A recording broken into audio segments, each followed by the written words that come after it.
Hello students, so let's start today's lecture. हमने previous session में introduction of national income देखा था।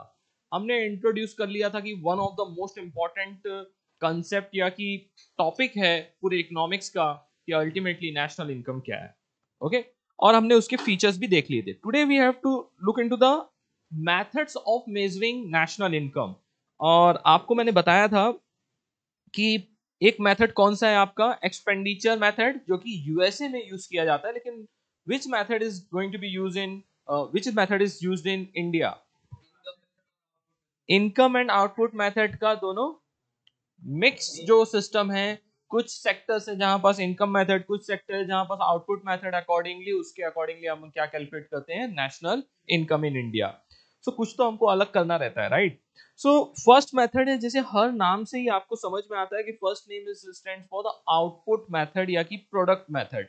इससे क्या समझ में आ रहा है क्लियरली कि जितना भी प्रोडक्शन हो रहा है उसका सम सब टोटल कर लेंगे तो ऑटोमेटिकली क्या निकल आएगा आपका आउटपुट, टोटल आउटपुट। अब लेकिन टोटल आउटपुट निकालने के दो तरीके। एक है कि ये चूहा को बनने के बाद इसको काउंट करो, या स्टिकर बनाने वाले ने काउंट करो, ये बल्ब बनाने वाले का पैसा काउंट करो, फिर उसके अंदर सेल का काउंट करो, फिर उसके अंदर इतना रोलर एक लगा है वो काउंट करो, दुनिया भर की सारी चीजों का धीरे धीरे काउंट करो। सिंपल एग्जांपल हमने और भी लिया था, जैसे शर्ट।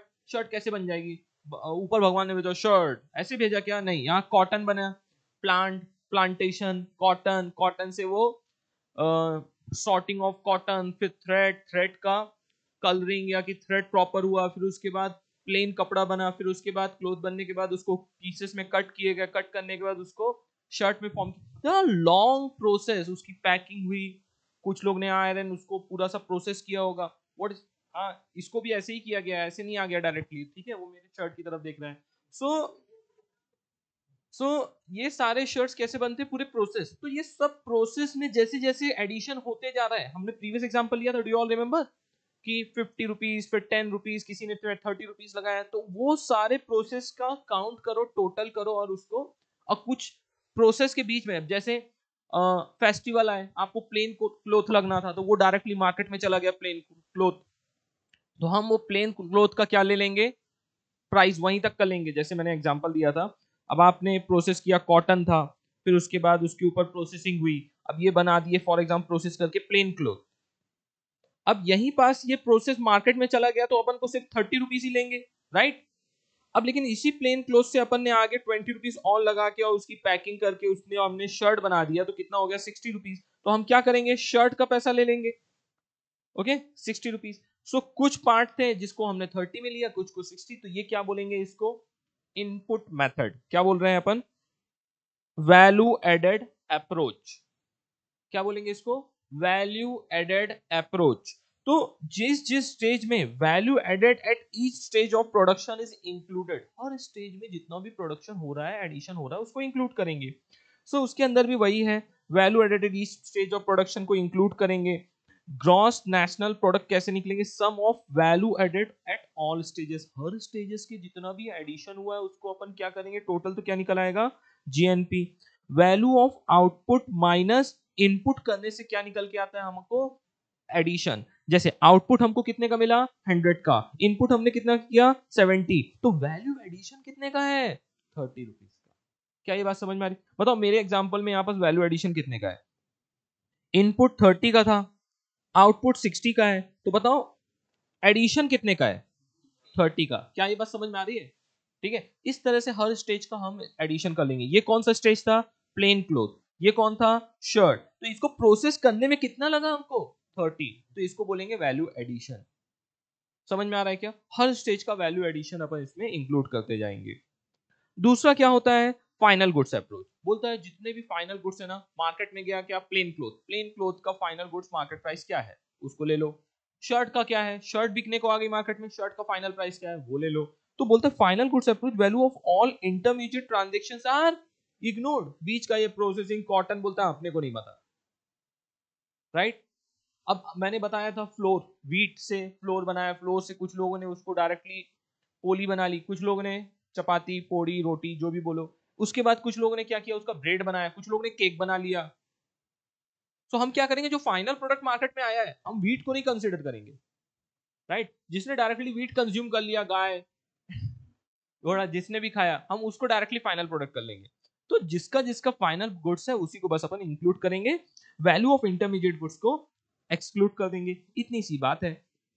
अब प्रिकॉशन देखो, ऐसे आपकी बुक्स में नहीं लिखा है, कंटेंट यही है लेकिन मैंने उसको थोड़ा सा सॉर्टिंग करके दिया हुआ है, तो आपको समझ में आ रहा है कि हाँ ये चीजें, एक बार बुक में देखोगे तो समझ में आएगा। प्रिकॉशन बोलता है all final goods and services को इसे हम इंक्लूड करेंगे। सेल्फ कंजम्पशन, जो फार्मर्स खुद प्रोड्यूस किया और खुद कंज्यूम कर लिया, तो हम उसको किस बेसिस में करेंगे, एस्टिमेट बेसिस में, कि यार फार्मर्स ने भी एटलीस्ट उसके घर में 1 ईयर में 100 kg लगेगा वीट और 100 kg राइस, और उसने खुद प्रोड्यूस किया और मार्केट में सेल किया, तो खुद के लिए तो रख लिया होगा, तो एस्टिमेट बेसिस में हम उसको भी क्या करेंगे, इंक्लूड करेंगे। अब एक और कंसेप्ट आता है, हम कॉस्ट कैसे निकालेंगे। हम कॉस्ट कैसे निकालने वाले हैं, किसी भी गुड्स का कॉस्ट कैसे निकालेंगे। अब मैं उसका एग्जांपल देता हूं, ये देखो यहां पास आ जाओ, मैं एक शुगर का एग्जांपल जनरली देता हूं क्योंकि मार्केट में ना इसकी सब्सिडी बहुत जन्मों जन्मों से चली आ रही है। शुगर, बस देश में मिठास की कमी नहीं होनी चाहिए, सब मीठा खाते रहे, तो इसके लिए गवर्नमेंट क्या करती है कि शुगर यदि 200 kg भी पहुंच जाए तो मार्केट में मिलेगा आपको 40-45 रुपीज केजी। क्यों? बाकी जो अमाउंट है बोलती गवर्नमेंट हम देंगे आपको। किसको देंगी? फिर वो कैसे रूल करते हैं शुगर इंडस्ट्री में, शुगर इंडस्ट्री बोलते हैं, वो बोलते हैं सर हमको बहुत महंगा रॉ मटेरियल आया, हमको 200 रुपीज केजी मिला, मैंने क्या बोला तुमको 40 रुपीज केजी बेचना है, तो बोलेगा ठीक है साहब आप ही भगवान हो, बेच देंगे। नुकसान सर रहेगा तो बंद हो जाएगी फैक्ट्री, सब बंद। अरे किसने बोला तुमको नुकसान होगा, कितना डिफरेंस पड़ रहा है? बोलता है सर 40 रुपीज में बिकवाओगे, 200 रुपए किलो है शुगर, 200 रुपए हमको पड़ता है, 160 रुपए हम दे देंगे। बोलते क्या बात कर रहे हो? हाँ हाँ हम दे देंगे। इसी को क्या बोलते हैं, सब्सिडी। अब कुछ लोग बोलेंगे अब ये बताओ, जो देश के अंदर गुड्स प्रोड्यूस्ड हुआ, पैसा आम जनता दे या भारत सरकार दे, पैसे तो जा रहे हैं। दूसरा दूसरा ध्यान से सुनना, जो फाइनल गुड्स है वो कितने का प्रोड्यूस हुआ है। मार्केट वैल्यू लोगे तो 40 रुपीज में प्रोड्यूस हुआ है क्या, कितने में हुआ है, 200 रुपीज। मार्केट प्राइस कितना दिख रहा है, 40 रुपीज। क्या 40 रुपीज जीडीपी में अपन काउंट करें, नहीं, कितना करेंगे, 200। यही लॉजिक बस याद रखना, इसी तरह इनकम टैक्स भी रहेगा, सब कुछ रहेगा। मार्केट प्राइस कैसे निकालते हैं, कोई बताएगा? कॉस्ट रहेगी, उसमें अपन इनडायरेक्ट टैक्स, इनकम टैक्स नहीं है, क्या है, इनडायरेक्ट टैक्स ऐड करेंगे, और गवर्नमेंट बोलेगी नहीं नहीं नहीं नहीं इतना महंगा नहीं बेचने का है, कम करो। मार्केट प्राइस हम डिसाइड कर रहे हैं ना, और उससे हम क्या बोल देंगे, सब्सिडी माइनस करेंगे। पहले अपन रुकते हैं, मार्केट प्राइस कैसे निकलती, कोई नॉर्मल प्रोडक्ट की इसमें सब्सिडी नहीं मिलती इस चूहे में, आओ देखते हैं। Market price cost plus indirect tax मतलब जीएसटी। सो 100 रुपए की कॉस्ट थी, उसमें 10% लगा दिया, समझ लो क्या इनडायरेक्ट टैक्स, तो कितना मार्केट प्राइस हो गया, 110। अब यही चीज, ये था अभी तक चूहा, अभी ये क्या हम ले लेते हैं इसको, शुगर है। गवर्नमेंट बोलती है आपका कॉस्ट कितना हो गया, 110। हम क्या करते हैं, मार्केट में 50 रुपए में बिकना चाहिए, नहीं 40 रुपए बोल दिया है ना, बताओ कितना देना पड़ेगा इसको हमको, 70 रुपीज, और ये कितना हो जाएगा आपका, 40 रुपीज। सो गवर्नमेंट बोलती है आप चिंता मत करो, 70 रुपीज का हम सब्सिडी दे देंगे, तो कितने का मार्केट में प्राइस आ जाएगा, 40। ये बात सबको समझ में आ रही है, कोई प्रॉब्लम है? अब मैं थोड़ा सा इसको जब कॉस्ट निकालने के लिए बोलूंगा ना, तो आप बोलोगे किसको प्लस कर रहे हैं किसको माइनस कर रहे हैं, तो ऐसे हॉलो टाइप का नहीं करने का। अभी फिर से मैं वही चीज लिख रहा हूं, हमको क्या निकालना है, कॉस्ट। क्या निकालना है, कॉस्ट। तो हम मार्केट प्राइस में सब्सिडी को क्या कर देंगे, सबसे पहले ऐड कर देंगे, तो नॉर्मल कॉस्ट आ जाएगी, और उसमें इनडायरेक्ट टैक्स को हटा देंगे, तो एक्चुअल क्या निकल के आएगी, कॉस्ट निकल के आएगी। क्या इनडायरेक्ट टैक्स, क्या इनडायरेक्ट टैक्स कोई प्रोडक्शन है? समझ में आ रही है क्या बात है? Cost, manufacturing cost final goods की कितनी लगी हमको वो निकालने की है। क्या इनडायरेक्ट टैक्स कॉस्ट है? नहीं।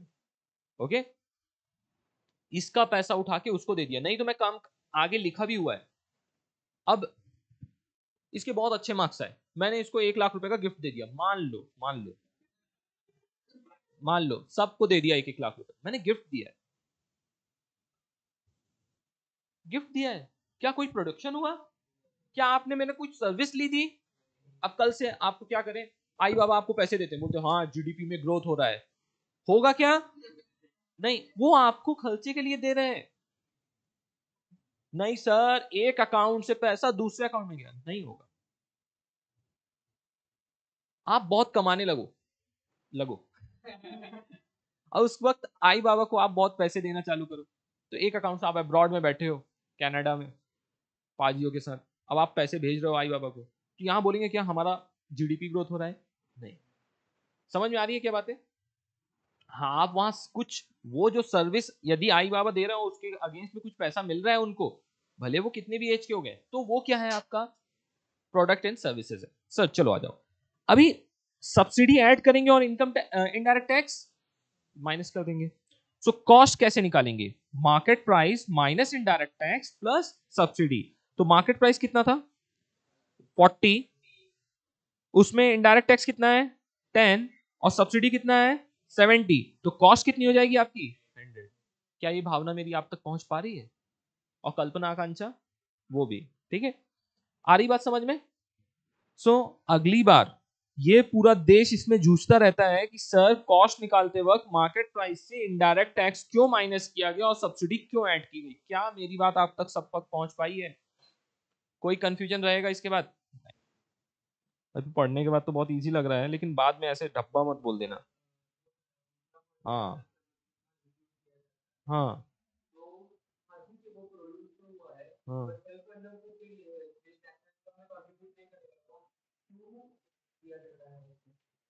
सेल्फ कंजम्पशन क्यों इंक्लूड किया जाता है? एक काम करो, फिर से वही वाली बात, मैंने शायद तक प्रीवियस लेक्चर में आप ध्यान से नहीं सुने। फार्मर क्या करेगा? 100 रुपए केजी सब बेच देगा और 150 रुपए केजी जाके खरीद के लाएगा? नहीं ना। तो एक काम करो, कल से जाके फार्मर को जीडीपी में ऐड करना है तो फार्मर को बोलो बेटा जितना प्रोड्यूस किया है, मैंने मैगी का भी एग्जांपल दिया था, ध्यान आ रहा है? ध्यान नहीं आ रहा? अरे मैगी, एसी, मैं खुद मैन्युफैक्चरर हूँ एसी का, और मैंने खुद ले आया एसी। एसी याद आ गया ना? हाँ। सो इन केस मैं खुद चीज कुछ मैन्युफैक्चर कर रहा हूँ तो पहले जाके मैं एसी मार्केट में बेच दूंगा, फिर मैं विजय सेल्स के पास जाऊंगा, बोलूंगा भाई एक एसी दे दे मेरे को। समझ में आ रही क्या बात है? होगा क्या ये ऐसा? होगा क्या ऐसा? बोलेंगे ए मेरे हॉल में 10 एसी लगा देना। हॉल कितना है? 10 बाई 10 का। समझ में आ रहा है? खुद की घर की खेती है। अब पता चला वो राइस प्रोड्यूस कर रहा है ना, उसके घर में पता नहीं वीट हार्डली खाया जाता हो। क्यों? अब वो प्रोड्यूस ही राइस कर रहा है, बोलता हाँ आराम से खाओ, खर्चा पानी नहीं। समझ में आ रही है क्या बात है? इसलिए क्या किया जाता है, सेल्फ कंजम्पशन को भी, क्या वो इंडिया के अंदर प्रोड्यूस हुआ है हाँ या ना? क्या वो काउंट होना चाहिए? प्रोड्यूस हुआ है क्या इंडिया में? काउंट होना चाहिए, खत्म बात। अब आप उसके साथ एरोप्लेन बना के उड़ा दो पेपर का, उसमें पढ़ लो, उसमें आप कुछ और कर लो, लेकिन इंक्लूड होगा, क्योंकि वो देश की मिट्टी में बना है और देश की इनकम में उसका कंट्रीब्यूशन है। आ जाओ, changes in the closing stock price between different year taken into account. अभी आप बोल रहे हो गोल्ड रखा हुआ है, अभी आपने सिर्फ प्रोड्यूस किया है, हाँ, और वो बोल रहा है सडनली उसके प्राइस इंक्रीज हो गए, तो बोलोगे नहीं नहीं नहीं, मेरा गोल्ड मैंने 5 रुपए तोला खरीदा था, मेरे अज्जी आजोबा ने, अज्जी आजोबा के अज्जी आजोबा के अज्जी आजोबा ने 5 रुपए तोला खरीदा था, उसकी वैल्यू आज भी 5 रुपए है। क्या बोलोगे ऐसा? नहीं। आज वैल्यू उसकी इंक्रीज हो गई है तो क्या करेंगे अपन? इंक्रीज्ड वैल्यू को हम अपने पार्ट में कंसिडर करेंगे। समझ में आ रही भावना मेरी? अब एक जितनी भी एक्सपोर्ट करते हो, समझने की कोशिश करना, जितना भी आप एक्सपोर्ट कर रहे हो, तो सबसे पहले एक्सपोर्ट करने के लिए क्या करना पड़ता है बताओ? एक्सपोर्ट मतलब क्या होता है? इंडिया अपने कंट्री से दूसरे देशों में गुड्स को भेजना। अपने कंट्री से भेजोगे तो पहले अपने कंट्री में क्या करना पड़ेगा? प्रोडक्शन करना पड़ेगा, प्रोड्यूस करना पड़ेगा। कहां प्रोड्यूस हुआ है? इंडिया में, तो किसकी जीडीपी में आएगा? इंडिया की जीडीपी में। समझ में आ रही बात है? और जो चीज इंपोर्ट करके ला रहे हो, मेरे कैमरा के ऊपर ऐसे निगाह बना के रखे हो, मेरा अभी भी कस्टम में अटका हुआ है माल, क्लियर नहीं हो रहा है। हाँ हाँ, सच में अभी क्या बताऊं, अभी टेंशन चल रही है, आ जाएगा कुछ दिनों के बाद, दिखाऊंगा, पैक्ड बॉक्स भी दिखाऊंगा वो कैसे दिखते हैं। हम्म? क्या अनबॉक्सिंग, अनबॉक्सिंग इसी कैमरे से करूंगा, चाइना के बॉक्स, चाइना के कैमरे से, चाइना का। सो बोल रहा है जितना भी आपने इंपोर्ट किया, गुड्स मंगवाए, क्या आपने इंडिया में प्रोड्यूस किया है वो? क्या वो इस इंडिया के जीडीपी में काउंट होना चाहिए? नहीं। मैं इतने डिटेल में क्यों पढ़ा रहा हूं मालूम है? अब आने वाले जितने, ऐसा नहीं है, आपको समझ में भी आना चाहिए, और आगे जितने भी पार्ट है ना सब इसी से रेलिवेंट है, सबके प्रिकॉशंस। आप पढ़ के आ रहे हो वही भूल गए हो। जब आप जीडीपी काउंट करो as per product method, output method, इन सब बातों का आपको प्रिकॉशन और ध्यान रखना है। Sale and purchase of second hand goods should be ignored. अभी कार कितने बार मैन्युफैक्चर हो रही है? एक बार। अब second hand, third hand, fourth hand, fifth hand, six hand, तो क्या कोई उसमें कुछ प्रोडक्शन कर रहा है? नहीं ना। तो कोई भी OLX पे बेची गई हुई कोई भी चीजों का प्रोडक्शन हो रहा है? नहीं। तो वो सारे गुड्स क्या रहेंगे, उसको इग्नोर करना है, क्योंकि उसका प्रोडक्शन नहीं हो रहा है, सिर्फ पैसे एक दूसरे के पास जा रहे हैं। दूसरा एक और आगे चल के बता देता हूं, कितनी ऊपर पहुंच जाएगी नहीं तो हमारी GDP. Stock market, share market जिसको बोलते हैं, वो भी इंक्लूड नहीं कर सकते, नहीं तो हमारी जीडीपी तो पता नहीं यूनिवर्स फाड़ देगी। क्यों? अब एक ही का शेयर, एक पैसा, एक बेचता है, दूसरा खरीदता है, तीसरा फिर बेचता है, ये चला आ रहा है। और डेली ट्रांजैक्शन का जब आप जीरो देखोगे ना, तो जीरो में नहीं, वो मिलियन बिलियन में लिख देते हैं, बोलते हैं भाई हमसे नहीं लिखा जाता इतने सारे जीरो। समझ में आ रही बात है? क्यों? क्योंकि एक्चुअल में कुछ प्रोड्यूस हो ही नहीं रहा है, सिर्फ एक का पैसा दूसरे के पास जा रहा है। बात समझ में आ रही है क्या? तो ऐसी चीजों को इग्नोर करना है, ऐसी चीजें नहीं, उसने ऑलरेडी प्रिकॉशन में दे दिया है। अब बोलता है इनकम और factor cost method. Income method या फैक्टर कॉस्ट मेथड मतलब जो फैक्टर्स हैं उनकी कॉस्ट क्या होती है। फैक्टर्स क्या होते हैं? Land, labour, capital and entrepreneur. सुनाई दे रहा है क्या क्या बोल रहा हूँ? हाँ, लैंड, लेबर, हाँ। सो उनको आप क्या देते हो? लैंड को रेंट, लेबर को वेजेस, कैपिटल को इंटरेस्ट, एंड एंटरप्रेन्योर या की ओनर को प्रॉफिट। सो फैक्टर कॉस्ट, ये जो मैंने नाम अभी बोले ना, रेंट, वेजेस, इंटरेस्ट, प्रॉफिट, उसी को क्या बोलते हैं? फैक्टर का कॉस्ट। क्या बोलते हैं? फैक्टर कॉस्ट, फैक्टर का कॉस्ट, आपके समझने के लिए उस फैक्टर्स की कॉस्ट क्या है, ये सारी उनकी कॉस्ट है। अब दूसरा अपन बोल सकते हैं इनकम मेथड भी। क्यों? क्योंकि ये सब इनकी क्या है? इनकम है। रेंट आ रही, आपकी इनकम है, प्रॉफिट आ रहा है, आपकी इनकम है, वेजेस आ रहे, आपकी इनकम है। So distribution side income payment receive by the citizens are added. जितना भी पैसा आपको मिल रहा है, आपको मिले या मेरे को मिले, उसको ऐड करेंगे। Income that accrues to all factors of production are added together. ये सारे फैक्टर्स को जितना भी पेमेंट मिल रहा है उन सबको एक साथ काउंट कर ऐड कर लेंगे, और हम क्या बोलेंगे? ये हमारी क्या है? National income. अब नेशनल इनकम में अंदर क्या आएगा? Rent, wages, interest, profit. इसमें किसी को डाउट है? नहीं। मिक्स्ड इनकम मैं एक्सप्लेन करता हूं। Net income from abroad, export minus import, तो then net income from abroad हो जाएगी। मिक्स्ड इनकम, इसके अलावा भी बहुत सारी दुनिया भर की धन फंड आपकी इनकम रहती है, जैसे कमीशन हो गया, या कि ब्रोकरेज हो गया, या कि कुछ आपने सेल करने से हो गया। तो जो मिक्स्ड इनकम है इसके अलावा भी, जिसमें और जो इनमें ये मेजर इनकम है, बोलते हैं ना कि आपका काम है, या तो आप जॉब करोगे, बिजनेस करोगे, प्रॉफिट हो जाएगा। जॉब करोगे तो आपको वेजेस मिल जाएगा। आप बैंक टाइप के हो, कहीं आप वसूली भाई हो, आप पैसे देते हो तो आपको इंटरेस्ट मिल जाएगा। आपकी जगह है तो आपको रेंट। इसके अलावा भी ब्रोकरेज हो गया, बहुत सारी डिफरेंट डिफरेंट अदर इनकम्स है, वो कहाँ आ जाएगी? आपकी मिक्स्ड इनकम में। समझ में आया? Side income, under table income. हाँ हाँ हाँ। ऐसा कुछ मत लिख के आ जाना, नहीं तो बुला लेंगे वापस। एक अभी देख रहा था, कौन सी तो मूवी चल रही थी, उसमें बोल रहा था कि जब पेपर में कुछ ना आए तो भगवान के सभी सभी देवी देवताओं के और दूसरे भी, तो कौन चेकर है उन सबके नाम लिख देने का। तो क्या होगा? उसके ऊपर वो कट नहीं कर पाएगा। क्यों? कट करेगा तो भगवान नाराज ना हो जाए, ऐसा। तो आप लोग भी ऐसा मत करना, ये वैसे वाला हाल है। तो आप ऐसा कुछ मत करके आना, तो भगवान के नाम, तो हमारे यहाँ के चक्कर क्या रहते हैं, हमारे यहाँ भी बहुत ही, हम लोग, हम पेरेंट्स को बुला लेंगे, बोलेंगे लो लेके जाके अपने मंदिर पे रखो। चलो, ट्रांसफर इनकम और payment should be ignored. Transfer payment या transfer income should be ignored.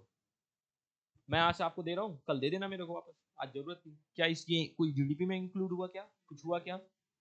आपने इंस्टीट्यूट को फी पे की, कॉलेज को फी पे की, क्या वो इंक्लूड होगा? हाँ, क्योंकि उसके अगेंस्ट में सर्विसेज चल रही हैं।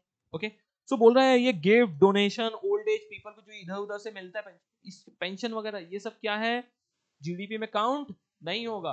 पेंशन वगैरह है जो आपने पहले पैसा दिया हुआ था और भारत सरकार ने जो खुद पैसा उनका वो आपको दे दिया है, तो एक्चुअल में कुछ प्रोडक्शन या सर्विसेज यहाँ पर इन्वॉल्व नहीं है। अनपेड सर्विसेज लाइक हाउसवाइफ्स आर इग्नोर्ड। जैसे कोई बच्चे को फ्री में बैठ के पढ़ा दिया हमने, या कि आपने बोला सर ये गरीब है इसको पढ़ा दो, हेल्प कर दो थोड़ी सी, हमने उसको पढ़ा दिया। घर में आपकी आई ने आपके लिए क्या कर दिया? कुकिंग किया, खाना बनाया, क्लीनिंग हो रही है, तो क्या इसका आप मॉनेटरी टर्म्स में इसको कन्वर्ट करके यदि मौशी रखा होता तो हमने इतना पैसा लगता, ऐसे कुछ आउट करेंगे क्या ऐड? नहीं, बोलते हैं अनपेड जितनी भी सर्विसेज है उसको क्या करने का है? Ignored. Sale of second hand goods, ignored. Income from sale of shares, bonds are ignored. Government revenue through direct taxes should be ignored. क्यों? वो कुछ प्रोड्यूस कर रही है क्या? नहीं, आपने जो प्रोड्यूस किया और कमाया है उसका ही पैसा, आपके पसीनों का पैसा, मेहनत का पैसा, ये आपने भारत सरकार को दिया है। लेकिन जब भारत सरकार कुछ प्रोड्यूस करेगी, जैसे रोड, हाईवे, रेलवे, तब वो जीडीपी में काउंट होगा, क्योंकि उसने क्या किया? प्रोड्यूस किया। क्या ये मेरी बात आप तक पहुंच रही है?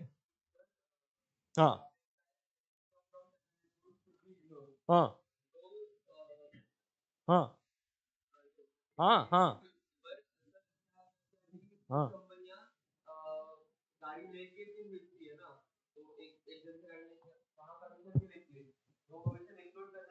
कमीशन तो इंक्लूड होगा ना भाई, वो मिक्स इनकम में, इसीलिए मैंने पहले इसीलिए बोल दिया मिक्स इनकम। क्यों ऐसे कर रहा तू मेरे साथ? बस क्या नहीं इंक्लूड करने का, वो कार की कॉस्ट से जो भी पैसा इधर उधर ट्रांसफर हुआ है वो इंक्लूड नहीं होगा। ठीक है, ऑनलाइन तब भी नहीं समझा, जो भी चलेगा, काफी है इतना। So undistributed profit of company, income from government property, profit from public enterprise should be included. अब ये क्या लिखना चाह रहा है? मैंने पैसे कमाए, प्राइवेट लिमिटेड है, पैसे कमाते हैं, तो जब तक आप खुद को पे नहीं करोगे तो बोलेंगे इनकम ही नहीं हुई, ऐसा बोलेंगे क्या? नहीं।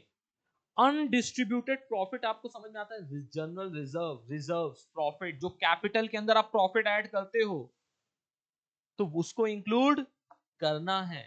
It it is not compulsory कि उसको आपको दे देना है, एकदम लेके जाओ, ऐसा जरूरी नहीं है। कंपनी में प्रॉफिट हुआ है, भले आपने उसको उसके मालिक को अभी तक दिया नहीं है, दिया नहीं इन द सेंस उसके अकाउंट में ऐसा ट्रांसफर नहीं किया। जैसे हम भी अपने प्राइवेट लिमिटेड से हम कुछ भी नहीं लेते, तो क्या कंपनी को प्रॉफिट नहीं हो रहा है? हो रहा है। साइड इनकम इतनी है कि अपन कंपनी से प्रॉफिट लेने की जरूरत नहीं पड़ती है। तो कंपनी क्या होती है? वही पैसा कंपनी फिर क्या करती है? बिजनेस में और इन्वेस्ट करता है, बिजनेस और बढ़ता है, फिर और प्रॉफिट होता है, तो वही बिजनेस में और इन्वेस्ट होता है। ओके, प्रॉफिट कब लिया जाता है? जब शादी होती है तब निकालना पड़ता है। समझ में आ रहा है क्या? आ रही ना बात समझ में?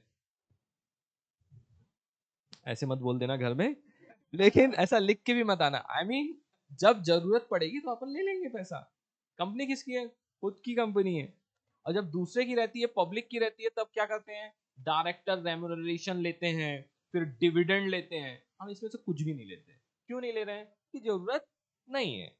और अल्टीमेटली ले लेंगे, बाद में क्या करना पड़ेगा? बिजनेस को एक्सपांड करना पड़ेगा, तो खुद ही हमको फिर से पैसे डालने पड़ेंगे उसी में। So what is point of view? और दूसरा क्या है? जब आप ये सब ले लेते हो, जब आप ये सब ले लेते हो तो आपको भारत सरकार को क्या देना पड़ता है? उसके ऊपर टैक्स। तो कंपनी को जो प्रॉफिट हुआ वो तो जाएगा, ठीक है, लेकिन वो नेट ऑफ हो जाता है, लेकिन ओवरऑल टैक्स तो देना पड़ता है। वहां प्रॉफिट हुआ तो देना पड़ता है। यदि हमने डायरेक्टर रेम्यूनरेशन ले लिया तो हमें क्या होगा? कंपनी का एक्सपेंस हो जाएगा और हमारी इनकम हो जाएगी, तो हमको देना पड़ेगा। So income from government property, government ने भी कुछ प्रॉपर्टी कॉर्पोरेशन ने बनाई है और लेट आउट किया हुआ है, उससे जो पैसा आ रहा है उसको भी जीडीपी में काउंट करेंगे। प्रॉफिट फ्रॉम पब्लिक एंटरप्राइज, यदि कोई गवर्नमेंट कंपनी है, बिजनेस है, उससे भी वो भी जो कुछ कमा रही है, बना रही है, बेच रही है, तो उससे जो पैसा आ रहा है वो भी ये सब इंक्लूड करेंगे। सो ये यहां तक था इग्नोर्ड, यहां से था क्या, include. So data obtained from IT return, reports, books of accounts, estimate of small income, इन सब से मिला के हम अभी आएगा ना अंदर। सर ये सब कैसे पता चलता है भारत सरकार को? तो ये सब चीजें हैं जिससे उनको पता चल जाता है। और एक सबसे बढ़िया है एस्टिमेट। एस्टिमेट से तो हम पूरे देश की क्या किसी की भी इनकम निकाल देते हैं। क्यों? समझ में आ रहा है ना? हाँ, तुमको तो ज्यादा मजा, आपको ज्यादा कुछ बताते ही नहीं हम, इसीलिए नहीं हो पाएगा। क्योंकि ना पोर्टफोलियो इतना कॉन्फिडेंशियल होता है, किसी को पता ही नहीं चल सकता है। अब स्टॉक मार्केट कहाँ जा रहा पता है ना, रहा है। अपन पहले ही समझदार, कोई टेंशन नहीं। आ जाओ। एक्सपेंडिचर और आउटले मेथड, अब ये थोड़ा सा इंटरेस्टिंग है। मैंने बताया था आपको स्टार्टिंग में, चैप्टर के स्टार्टिंग में बोला था, चैप्टर खत्म हो गया ध्यान आ रहा है? तो बोलते हैं लोगों के खर्चे और जिंदगी के मजे जितने लूट रहे हैं उसको देख के हम डिसाइड कर देते हैं कि उसकी इनकम कितनी होगी। तो यूएसए के लोग बोलते हैं जो जितना उड़ाएगा उसके हिसाब से हम एस्टिमेट कर लेंगे कि किसकी कितनी इनकम है। ठीक है, हाँ वहां यही फॉलो किया जाता है। हाँ, so outlay method, total expenditure incurred by the society is added. जितना भी एक्सपेंडिचर कर रही है सोसाइटी उसको हम क्या करते हैं, ऐड कर लेते हैं। National income can be arrived at by summing up the consumption expenses and investment expenses made by all individual and firms. Individual मतलब आम जनता, firms मतलब business, as well as government. जितना भी consumption expenditure हो या कि investment expenditure हो, मैं चाहूँ तो इसके अंदर घुस सकता हूँ। What are consumption expenditure and investment expenditure? घुसू क्या?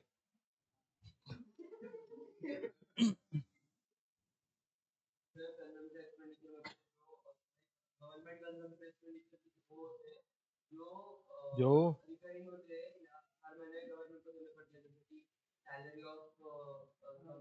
बहुत अच्छे, बहुत अच्छे। कहाँ पढ़ रहे हो, कहाँ पढ़ रहे हो ये सब?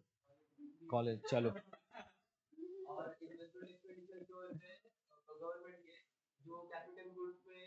Very good, right. तो कंजम्पशन एक्सपेंडिचर, जैसे मैं एक्सप्लेन करता तो मैं क्या बोलता, अब जैसे ट्रैफिक पुलिस वहां बोल रही है रुको जाओ, तो वहां कुछ प्रोड्यूस कर रही है क्या? वो कुछ प्रोड्यूस कर रही है क्या? पुलिस वाले आते हैं, हाँ किसने किसके यहाँ चोरी की, क्यों चोरी की, कितना चोरी हुआ, कुछ प्रोड्यूस हो रहा है क्या? नहीं। सो इन ये सब सर्विसेज जो है ना कंज्यूम हो रही है।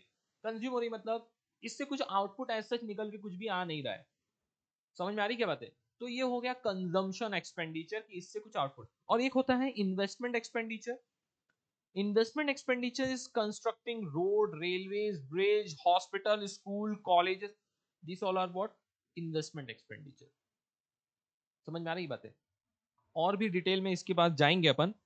अब क्योंकि यहां पास लिखा हुआ है नेशनल इनकम कैसे कैलकुलेट किया जाता है, C plus I plus G plus X minus M plus R minus P. अब जैसे एक बार बोलो सब साथ में, C plus I plus G plus X minus M plus R minus P. अब है क्या ये, पढ़ तो लिया। Consumption expenditure, investment expenditure and, हाँ क्या, गवर्नमेंट एक्सपेंडिचर, हाँ X minus M net export, और R minus P net receipts from abroad. ठीक है, पता तो है काफी कुछ। देखो यहां पास मैंने लिखा है आखिरी में, C stands for consumption, that is private consumption expenditure. अंदर जाएंगे, don't worry. I is the domestic and private investment expenditure. G stands for government final consumption, that is and law and order maintain करने में, and investment expenditure like road, railway, dams. तो ये government का consumption expenditure है। X minus M is a export minus imports. R minus P is a net receipts, that is payment by foreigners in India, जितना पैसा आया, and by Indians abroad, जब आप Singapore Dubai जाते हो वहां उड़ा के आते हो तो वो पैसे यहाँ से लेस कर देंगे। ऐसा नहीं, बहुत सारे और हैं। आईटी क्या है, मैंने जो पहले बताया था इनडायरेक्ट टैक्सेस, एस क्या है, सब्सिडीज।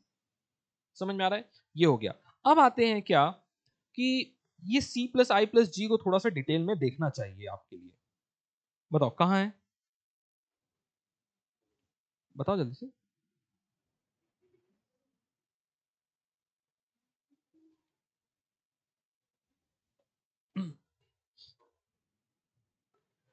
बहुत अच्छे तरीके से लिखा है, बहुत अच्छा अपग्रेड किया है बुक को। मैं बहुत बार प्रेस कर चुका हूँ, बहुत बार मेरे इंट्रोडक्शन ऑफ इकोनॉमिक्स में भी मैंने बोला कि जो बुक्स बनाई है थोड़ा सा काफी अच्छा अपग्रेड किया गया है, जो रेलिवेंट है, जो इम्पोर्टेंट टर्म्स है। हाँ बस मेरे को एक चीज में बस वहां पास थोड़ा सा प्रॉब्लम गया कि उनको ये इन्फ्लेशन और डिफ्लेशन के बारे में उन्होंने कंटेंट काफी कम कर दिया, जबकि ठीक है मे बी आता नहीं आता, समझा पाते, समझता नहीं समझता वो अलग चीज थी, लेकिन इन्फ्लेशन एंड डिफ्लेशन और ये क्यों repo rate, reverse repo rate, bank rate, ये सब क्या होते हैं और क्यों इनका फ्लक्चुएशन होता है, आरबीआई रिलेटेड चीजें, वो इनको एक निकालना नहीं चाहिए था। उसमें से काफी कुछ चीजें उन्होंने निकाल दी है, लेकिन स्टिल काफी अच्छी चीजें भी इनकॉर्पोरेट किया है, like that private final consumption expenditure. इसको क्यों बोलते हैं, बोलते हैं बाय हाउस होल्ड फॉर, एक होता है नॉन ड्यूरेबल गुड्स, खाया खत्म, और दूसरा होता है ड्यूरेबल गुड्स,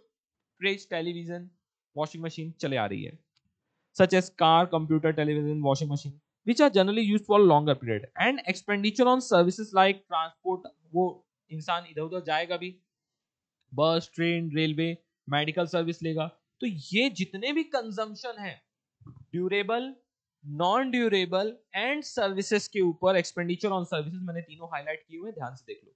सो इन तीनों का हम क्या करेंगे, एक private individual final consumption expenditure उनका कॉमन मैन का काउंट किया जाएगा। नेक्स्ट आता है domestic private investment expenditure made by private business on replacement और रिन्यूअल और एंड अ न्यू इन्वेस्टमेंट। अब मैं पहले बताता हूँ, ये इन्वेस्टमेंट के ऊपर मैंने बहुत बार बोला है, आगे कहीं ना कहीं दिया भी हुआ है, ये कैसे होता है।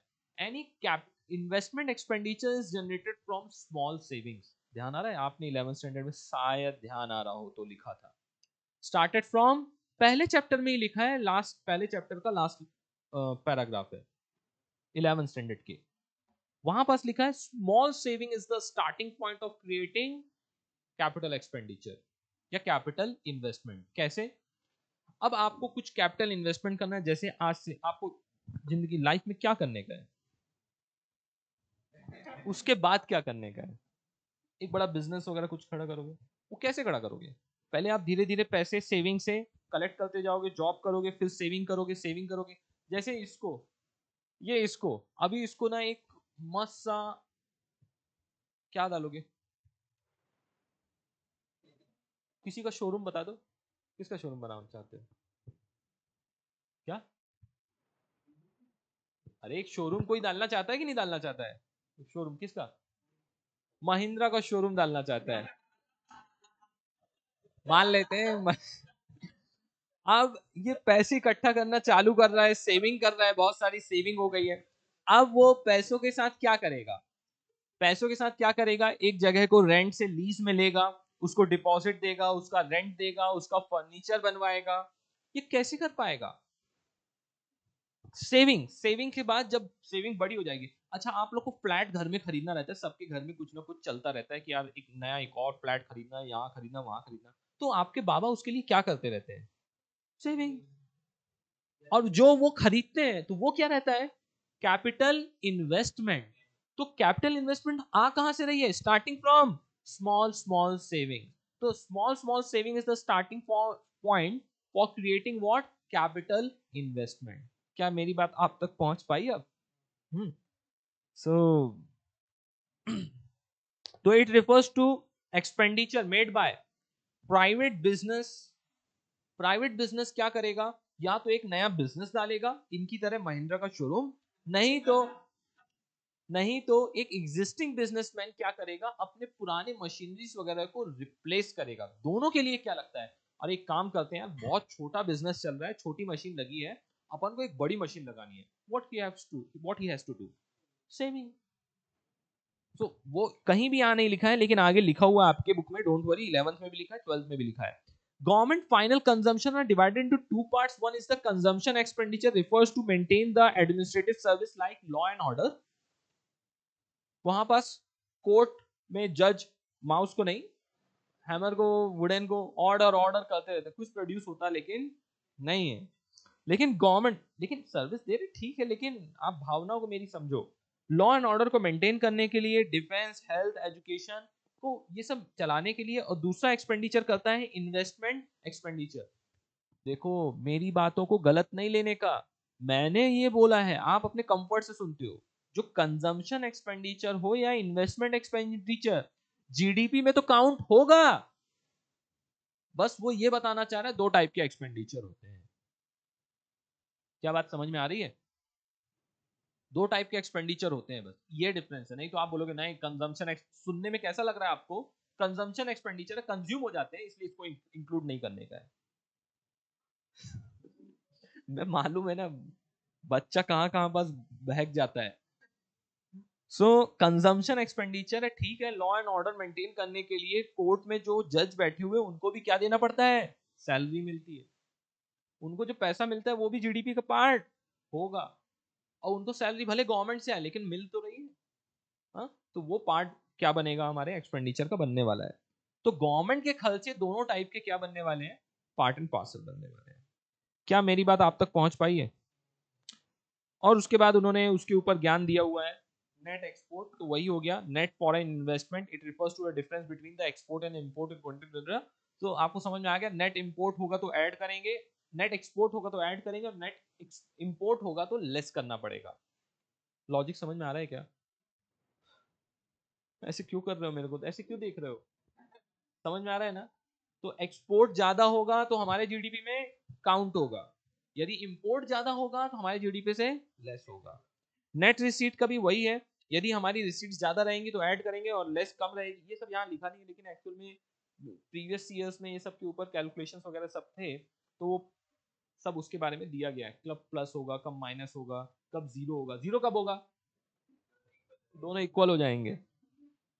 प्रिकॉशंस में देखो, वही चीज प्रिकॉशंस में लिखी है जो मैंने आपको वहां पास लिखा हुआ है समरी करके। आ जाओ जल्दी से बता देता हूँ। वही चीज आप बोलोगे क्या वही वही वही वही वही करते हो? एक बार जल्दी से बोल दो, नेशनल इनकम कैसे एक्सपेंडिचर मेथड से कैलकुलेट होता है? C plus I plus G plus X minus M plus R minus P. ठीक है, ये पता रहेगा तो आगे आने वाला जो सेशन है उसमें आपको बहुत मदद हो जाएगी।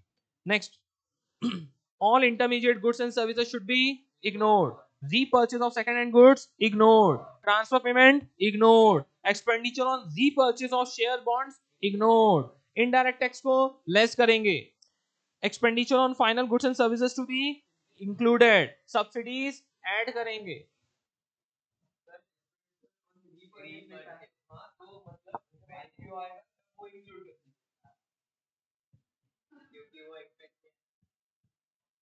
यस,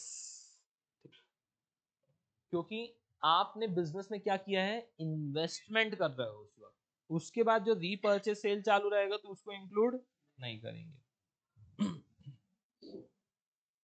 मैं ज्यादा डिटेल में नहीं घुसना चाहता हूँ, क्योंकि फिर उसके ऊपर डिस्प्यूट, आर्ग्यूमेंट, डिस्कशन, और वो मेरे तक कुछ चीजें रहने दो और कुछ चीजें आपको यहाँ पास छोड़ दो। आगे भी पढ़ना है ना भविष्य में, कि यहीं पास पढ़ के खत्म करना। आज 12वीं हो गया, आप जाएंगे, अब जॉब करेंगे, पढ़ना है ना, तो अपन जाके पढ़ेंगे। और सीए फाउंडेशन में पढ़ना, इंटरमीडिएट में पढ़ना, वहां भी इकोनॉमिक्स है। इकोनॉमिक्स एक्चुअली वर्ल्ड है, वर्ल्ड दुनिया है। अभी वर्ल्ड बैंक ने बहुत बड़े बड़े अनाउंसमेंट्स किए, बताई बातें।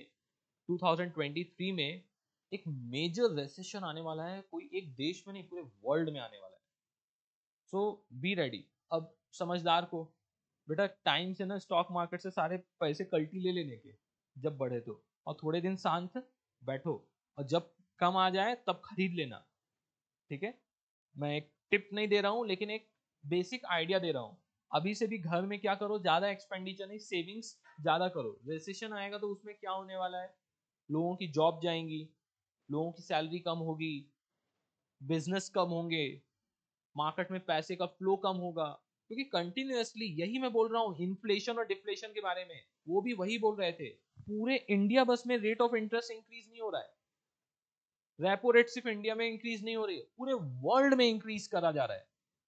मतलब बोरोइंग कॉस्ट क्या हो रही है? महंगी हो रही है। बोरोइंग कॉस्ट महंगी हो रही है, तो कोई लोन लेगा। अब बताओ, रेट ऑफ इंटरेस्ट यदि 10% पहुंच गया तो कोई फ्लैट खरीदेगा क्या? नहीं। कोई कार खरीदेगा क्या? नहीं। सब इंतजार करेंगे कब कम होगा।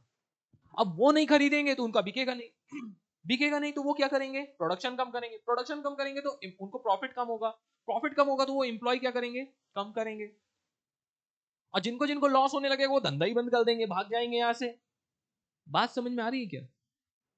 और हम ये ऑब्जर्व कर रहे हैं, और हम ये ऑब्जर्व कर रहे हैं, ये प्रॉब्लम आई है मार्केट में। समझ में आ रहा है क्या? जिनके पास भर भर के पैसा है ना, उनको ज्यादा जल्दी समझ में नहीं आता, लेकिन वो आप किसको समझ में आते हैं, तब भी उनके बड़े बड़े बिजनेस है ना, उनसे जाके पूछो। मतलब चेन इतनी बड़ी है ना, मैं जितनी देर इसके ऊपर बोलूं उतना कम है। आपको लगता है रेपो रेट बढ़ाया, हमको क्या फर्क पड़ता है, अरे उनको लोन नहीं मिलेगा तो हमको क्या फर्क पड़ता है, अरे अल्टीमेटली फर्क हम ही को पड़ता है, भारत सरकार को पड़ता है। सेल नहीं होगी तो टैक्स कहां से मिलेगा, टैक्स नहीं मिलेगा तो ये खर्चा कहां से करेंगे। और क्या एक्सपेक्ट करते हैं, ये जो प्रॉब्लम है इससे ओवरकम करने का तरीका क्या है मालूम है, गवर्नमेंट को बहुत सारा एक्सपेंडिचर करना चाहिए। अब भारत सरकार कहां से एक्सपेंडिचर करे, उसको क्या नहीं आ रहा, इनकम उनकी नहीं हो रही है। अभी भी कोविड सिचुएशन में आप वर्ल्ड भर से पूरा पैसा लेके आपको इन्वेस्ट करना पड़ता है, वर्ल्ड बैंक वगैरह से जहां से आपको लोन मिलता है, तब जाके रिवाइव होती है इकोनॉमी। जैसे भारत सरकार का 2-4 रुपए थोड़ी ना इन्वेस्ट करती है, उनका वर्ड ही ऐसे है 2 लाख करोड़ रुपए। ये क्या बोल रहे हैं?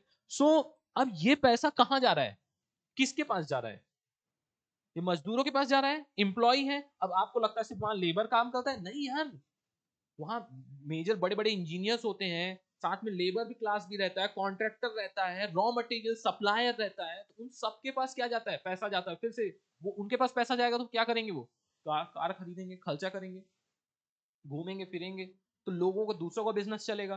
तो ये चेन साइकिल जो है ना, वो बहुत ही स्ट्रेटेजी के साथ पूरा ध्यान रखना पड़ता है। ऐसा नहीं है आपको लगता है ना, पोस्टपोन कर दिया ये रेट बढ़ाने में वो रेट बढ़ाने में, अरे भाई वहां एक रेट बढ़ाएंगे, यहाँ पूरा इकोनॉमी हिल जाता है। ओके, तो ऐसा नहीं है कि वहां जो आरबीआई में बैठा उनको क्या फर्क पड़ता है, ठीक है यही 4-5 के आसपास रखते हैं, क्या करने का अपन को ज्यादा, ऐसा नहीं होता है। कब बढ़ाना है कब कम करने का है। मार्केट में पैसों का सप्लाई इतना ज्यादा हो गया था, लोग इतना खरीदना चालू कर दिए थे, लोन इतना ज्यादा ले रहे थे कि लोगों को मतलब पैसों की कमी थी नहीं। तो इन्फ्लेशन कंटिन्यूसली क्या होते जाएगा, बढ़ता जाएगा। अब वो कुछ, अब देखो ये पीछे से बोलेगा हाँ सर दूध का रेट कहाँ पहुंच गया आपको पता है क्या, हाँ, हो रहा है, सब चीज में फर्क पड़ता है।